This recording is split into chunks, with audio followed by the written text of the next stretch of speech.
Let's start by talking about some benefits and challenges of intercultural communication. And you might remember back at the beginning of the semester, I said something about how intercultural communication, there isn't a recipe or secret to doing it well, but it is a matter of good interpersonal skills amped up. It's a matter of being really conscious of your thinking and taking your interpersonal skills such as good listening behaviors and empathy and ramping them up a notch. And that requires us to be brave. And so these benefits and challenges all have to do with having the courage to get beyond our own borders and our own preconceived notions. So some of the benefits, we tend to have stereotypes, prejudices, preconceived notions about other groups of people that we ourselves are not a part of. It's just human nature, especially if we don't know much about those people or have never met one of them, whoever the group happens to be. We tend to engage in othering, and I'm using other as a verb here. We tend to other those people, right? They're those people over there who do that thing that I don't do. And we're not always conscious of these prejudices and preconceived notions, but when you do connect with somebody from a group that you're not a part of, it can really kind of bring those to the surface and challenge them. And it can bust through those stereotypes that you might even not know you have. So the next time somebody says, oh, those people are like this, you can say, now, wait a minute. I used to think that too. But then I made a friend from that group and I learned these different things and I engaged with them and I learned that the reality is a little more subtle and more complex than the preconceived notions that we're having here. So that's one benefit. Another benefit that goes right along with that is that it can help us learn to see conflict as opportunity. Again, if we have the courage to not back away from difference and back away from disagreement, we can learn to see it as a fun challenge and to say, you know, I was raised to think differently about that, but tell me more about what you think and let's see, let's examine that from different angles and just learn to see it as interesting and non-threatening. Then we come to some of the challenges. Again, last time we talked about conflict as opportunity versus conflict as destructive. These challenges all have to do with the idea of destructiveness. It's uncomfortable to engage with people who are different from us. We do tend to flock to our own kind.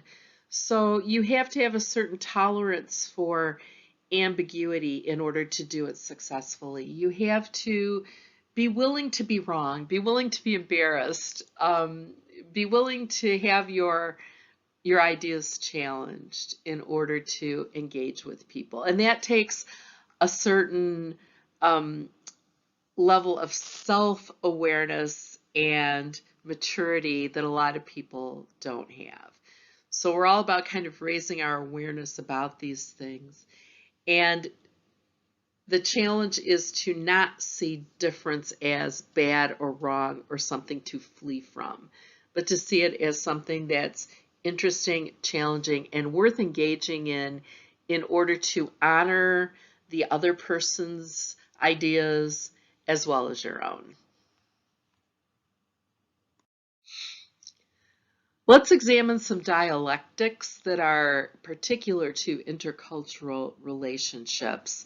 You might remember that dialectics are opposing forces that push and pull you in two different directions. So you have kind of a conflict in your own mind about two opposing things. And we're going to examine three dialectics here. We're going to look at the differences, similarities dialectic. We'll look at the cultural individual dialectic, and we'll look at the privilege disadvantage dialectic. And I'll talk about these more on the upcoming slides. We'll talk about them one by one.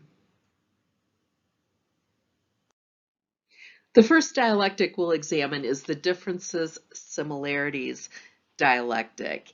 And this dialectic is based on the principle that like attracts like, the similarity principle that we are naturally drawn to people who think like us, act like us, look like us. And that's just a natural tendency.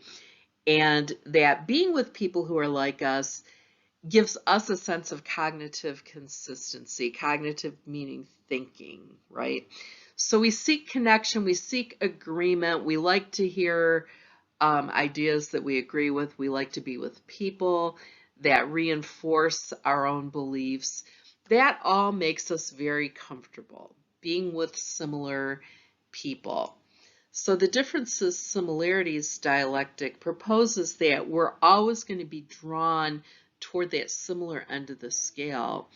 And when we do encounter difference, it's challenging to kind of stand your ground, to stand in your discomfort, to stand in your sense of alienation, perhaps, and to be curious and to engage with difference rather than allowing yourself to be kind of mindlessly pulled back toward similarity. So part of the challenge of being a good intercultural communicator is being aware of this natural tendency and to decide that in these moments of discomfort, I'm going to deal with the discomfort because something here is interesting that I want to engage with. The next dialectic is the cultural individual dialectic, and this is a great example of personal standpoint versus culture code. Think of it that way, and how those can come into conflict sometimes.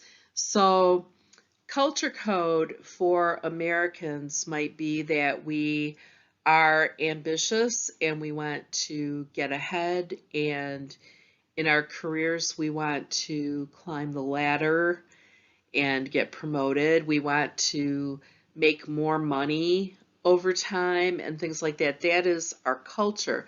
Your individual standpoint might be that personal fulfillment in a career is much more important than money, and maybe relationships with coworkers are more valuable than a promotion or a boost in salary. Those might come into conflict sometimes when, for example, maybe you do believe that career fulfillment is more important than money, but you get an opportunity for a really sizable raise that would allow you to move into a larger home or something, which is something you've been wanting to do. And the culture code side of things is telling you that yes, you should go for that. You should embrace that because more money is a badge of achievement in our culture, right? Remember all those things about money being keeping score and things like that. So you've got that cultural influence pulling at you, even if you don't entirely buy it. So whenever your individual personality and attitudes bump up against the general cultural attitudes, you're going to experience this dialectic and get pushed and pulled back and forth. Now, the third dialectic we're going to look at is the privilege-disadvantage dialectic, which suggests that we are all privileged or disadvantaged at different times, and we're somewhere on that continuum. It depends on context. None of us is privileged in every single context we might be in. For example, in the academic world, I'm privileged because I have the years of education and the degrees behind me where I can speak confidently and I know a lot of stuff about certain things, right? So that puts me in a privileged position in a classroom or in the university. However, if you pick me up and you drop me in the middle of a different context, for example, I'm not in a STEM field, a science field. You drop me in with a bunch of molecular biologists, I'm not going to know what they're talking about. So I'm very disadvantaged, very unprivileged in that situation, right? Or pick me up and drop me in the middle of Italy. I don't speak any Italian. So a person who's used to enjoying a lot of privilege in their home context is going to find themselves very unprivileged and very disadvantaged in another context. Think about diversity in various countries where it might not be unusual to be a person of color in a certain geographic setting, and then you move to another place and you're very unusual because you're the only person in the room who looks like you. So you might have been used to being privileged at home, and now you're finding yourselves disadvantaged. Again, it's all contextual, and we can all imagine situations like this that we've been in. Just think about how as you grow up and you're going through the grades in school, right? Think about when you're a freshman in high school and you're the young one and you're the new kid, and the seniors all look down their nose at you, right? And you climb the ladder and then you get to be a senior and you think you're hot stuff, and the seniors tend to be the ones who feel that they're in charge of the school and that they're better than all this and they're about to move on to other things. Then you get to college and you're a college freshman. Every time you move to another context and you're starting at the bottom again, you find yourself disadvantaged. So you come to college and now you're a college freshman and you're having to kind of be the newbie all over again, and you're having to learn how things are done and where things are and things like that. So remember that this idea of privilege is always contextual. Many of us are privileged in a lot of ways, but that is within our own culture. If we were to enter into a different culture, we probably would not find ourselves so advantaged. If you look at page 479 in your text, it discusses these 4 levels of intercultural competence, or your skill level in interacting across culture. And we're going to be dealing with 2 different ideas, whether it's unconscious or conscious, and whether you're incompetent or competent. Okay, so remember those 2 different sets of words. We're going to combine them in a bunch of different ways to examine different skill levels of intercultural skill. It looks complicated on the surface, but once we get into it, you'll see it's really quite easy. We're just taking the ideas of being unconscious or competent or conscious, meaning being unaware or aware, and incompetence or competence, being skilled or not skilled. So you're aware or not, and you're skilled or not. That's what we're looking at, okay? So let's start with the first of these 4, unconscious incompetence. Unconscious means you're unaware, and incompetence means you're unskilled. So this is someone who's unaware that they're unskilled. So this is a person who does not have intercultural skill and doesn't know it. So this might be someone like, if you have a relative that says racist things and doesn't think there's anything wrong with that, they might fall into this category of unconscious incompetence. They lack the skill, and they're not aware that they lack the skill. They're not aware that there's something else they're supposed to be doing, right? So we don't want to be that person. The next one, conscious incompetence. In this level of competence, the person's aware that there's something that they should be doing, but they don't have the skill, okay? So this person is a step above the first one. This person knows there's something different they should be doing, but doesn't have that skill, doesn't know what it is. So I'll give you an example. Imagine if you're bringing your friend home to meet your family, and your friend is from another country, and your family member asks you, I'm sure there's a way I'm supposed to behave with this person, but I don't know what that is. That's an example of conscious competence. They're aware, but they lack the skill. Okay. So those first two both have to do with incompetence, someone who doesn't know what to do. Let's look at the second two that have to do with competence, or knowing what to do, doing the right thing. Okay. So the third one on the list, conscious competence. This is the stage that most of us are probably at right now. We're both aware that we need to adjust our thinking, our behavior. We're aware of the need for code switching, for example, and we have a certain skill level of doing it. So we're consciously competent.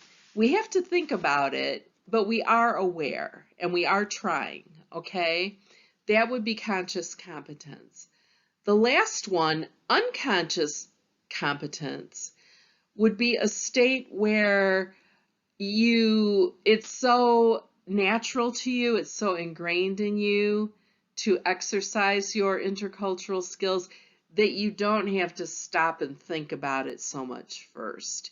You've developed your level of understanding and empathy to a point where you're able to be competent without a lot of mental effort behind it.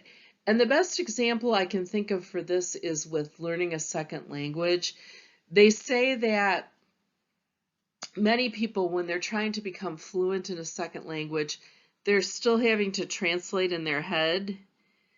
They start with their native language, they translate it in their head, and then they say it.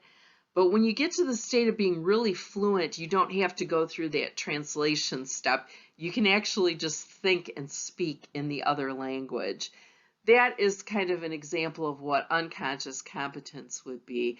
When you develop your own sense of empathy and intercultural skill to a point where you don't have to stop and think about what to do, you are more able to naturally behave in the right way. So it would be great if we could all strive for that level. Throughout the semester, we've been examining these intercultural ideas from different perspectives, the social science, interpretive, and critical. This is nothing new to you. So I'd like to introduce you to those different perspectives when it comes to effective intercultural communication. We'll start with the social science perspective, and remember, the social science perspective is always trying to be prescriptive, right? Always trying to predict things through a traditional statistical method. So the social science perspective on intercultural communication would say that you can predict whether a given person is going to be good at this or not based on certain traits. And some of those traits include, what is their motivation or their willingness to be uncomfortable? A person who, for example, is going to be studying abroad and living in another country for, say, 3 months would probably be highly motivated to learn how to communicate well in that culture. A person with high self-knowledge and other knowledge, in other words, a person with a high level of awareness of what motivates people, what moves people. Attitudes, tolerance for ambiguity, and empathy. So if a person has a high tolerance for uncertainty and has that willingness to be wrong or be embarrassed, that would be a good predictor that they will be a good intercultural communicator. And then lastly, what are their behaviors and skills? Are they a person who's normally willing to compromise, willing to negotiate with others? So the social scientist would say there's a whole bunch of traits you can use to think about why someone might be an effective communicator. Another one I've heard is younger people tend to pick this up a little easier than older people, perhaps, because they're less ingrained in their ways. So if we're going to use the social science perspective to predict whether someone will be an effective intercultural communicator, let's take a fictitious person. Let's say we're going to look at Ashley, and Ashley is a 20-year-old college student who's about to go study abroad in Germany for 3 months, and she's trying to learn good skills for communicating with her new German cultural surroundings. Okay, so let's look at Ashley. Well, she's relatively young, right? We'd say she's really motivated because she has a personal interest in doing this well, right? She, let's say she has a high level of self-knowledge. She's a very introspective person.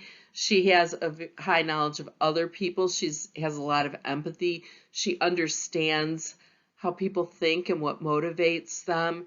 She's willing to be patient, willing to deal with a certain amount of discomfort in order to do this well. And her normal behaviors are willing to work with other people, willing to give and take, things like that. Well, then we would say, based on those ideas, we're going to predict that Ashley will be an effective intercultural communicator, that she will be successful in her study abroad situation. Now, for the interpretive perspective, recall that interpretivists say context is everything. There is no one size fits all. You can't necessarily predict what's going to happen. You have to look at each situation in and of itself. So, an interpretivist would say a good communicator is sensitive to context. So, if you are a person who is able to adjust to context, you're going to be more successful in intercultural communication. You're going to be aware of things like privilege and disadvantage, right? That I am privileged at home, but in this particular context, I'm not privileged, so I'm not going to act like I am, right? You're very sensitive to those nuances of context. The successful intercultural communicator is going to have an awareness of these different factors like historical, relational, culture, gender, racial, etc. What I mean by those is if you are going to a place that has a very deep history of conflict, for example, like we talked last time about the Middle Eastern conflict, you would have a knowledge base of that going into this context that would help improve your chances at communicating competently. You're aware of, say, the gender dynamics or racial dynamics in a given context. So you're going to be able to be sensitive to those as you code switch and adjust your communication. And you don't want to overlook one of these when focusing on others. For example, you don't want to pay attention only to the gender dynamics and overlook the racial dynamics. A good intercultural communicator is aware that all of these different things are influencing the situation. Okay, so for example, we know that Dearborn, Michigan is an enclave for Arab Americans and people of the Muslim faith. So if you're going into that situation as an outsider, you're going into that context, you're going to want to be aware of religious dynamics, racial dynamics, how people are treated within that context and within the greater context by the authority figures or those in privilege. What is the socioeconomic situation of that particular population? If you educate yourself on all those different things, you'll be better able to behave properly within all the nuances of that culture. And so that brings us to the critical perspective. Again, remember that the critical scholar is always looking at power dynamics, who has a voice, who doesn't, what are the institutionalized power structures involved, and who's getting marginalized. Issues like that are very important to the critical scholar. So when we talk about intercultural competence, the critical perspective, the critical scholar is going to say, wait a minute, well, who needs to be competent? Do I need to be competent, or am I expecting the other guy to be competent? That's really important. If I'm in the position of power or privilege, am I expecting the other person to adjust to me? or am I willing to make adjustments to them? Who decides on the criteria for competence? Really think about this one. It's going to be usually the people in the position of power or authority, the people who are in a position of socioeconomic and institutional power, who are going to decide on the criteria for competence. What language has to be used? What behaviors have to be used? It's not the marginalized person. It's not the person in the subordinate position. It's usually the person in the position of power who gets to decide what those criteria are. And then, why do we want to be competent? What is our motivation for developing our intercultural competence? It'd be great if it is to relate better with all people and to develop more relationships and richer relationships, but we might have other motives, for instance, to sell things. If we're in a business that deals internationally, intercultural competence, we might be motivated toward developing our intercultural competence because we want to sell more things. Nothing wrong with that, just be aware of what your motive is. Our motive might be to convert people to our way of thinking. For good or for bad, that is one idea that motivates people to improve their intercultural competence. Or do we want to improve the world, which sounds kind of wonderful and la, but we want to make a positive difference in our world, especially as scholars, people who've had the privilege of education. Improving our intercultural competence will allow us to enrich our own lives and to make the world a better place. And you know I believe in that. So as a good recap of the whole course, how can we improve? How can we become competent intercultural communicators? Let's go down the list. First, I have plant seeds always. And by this, I mean we can introduce people to new ideas. We can try to raise their awareness.